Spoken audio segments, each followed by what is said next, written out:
kita membahas masalah kebijakan pertanahan di Riau. Kedua, kita membahas tentang tata ruang di Riau. Kebijakan pertanahan di Riau yang pertama yang kita bahas adalah pertama, tumpang tindih lahan sawit HGU dengan hutan. Kedua, banyak orang yang menanam sawit tidak punya IUP dan tidak punya HGU. Nomor tiga, banyak orang yang perusahaan yang menanam sawit duluan udah ada HGU, tiba-tiba di kemudian hari ada masuk kawasan hutan, juga di dalamnya penduduk, di dalamnya begitu.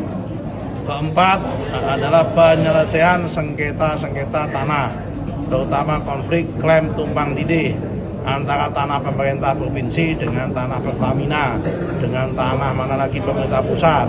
Kita selesaikan, kita bahas. Kelima, tentang reforma agraria. Keenam, tentang plasma sawit.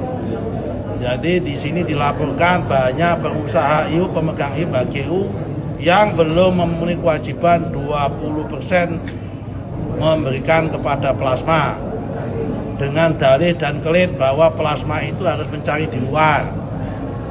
Padahal kita punya pemahaman plasma ya bagian dari HGU itu. Kalau bagian dari luar namanya bukan plasma. Oke, ini poin yang dibahas. 6 yang bidang pertanahan. Kemudian kita udah tekankan, nanti akan kami cek kalau ada pertama pengusaha sawit yang menanam di luar HGU secara sengaja akan kami denda. Kemudian kalau ada yang nggak mau ngasih plasma akan kami tegur.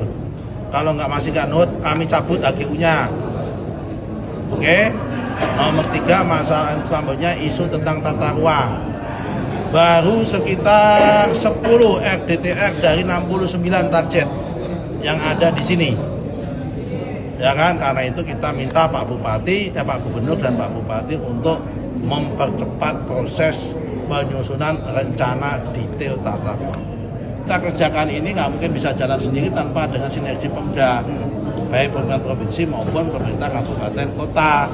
Karena namanya Pemprov itu ex officio, dia gubernur maupun kepala daerah itu ex officio kepala gugus tugas reforma agraria. Model pengawasannya ya nanti kita ada monitoring berkala. Ya kan, dipanggil, kapan kamu kasih plasma? Siapa yang menentukan plasmanya? Bupati kita panggil, rapat bersama antara bupati dengan pemegang IUP sama pemegang HGU. Diturunkan, akan dihadiri oleh ini Kanwil sama Kantah kami. Kan nggak semua harus ini menteri. Apa artinya ada Kanwil ada Kantah? Harus seoptimal mungkin selesai. Kalau nggak bisa atau dilanjutkan tahun depan. Di RDTR itu dipakai untuk basis penyusunan KKPR, kesesuaian kegiatan pemanfaatan ruang. Itu pintu awal masuknya investasi, masuknya kegiatan usaha. Tanpa ini nggak bisa.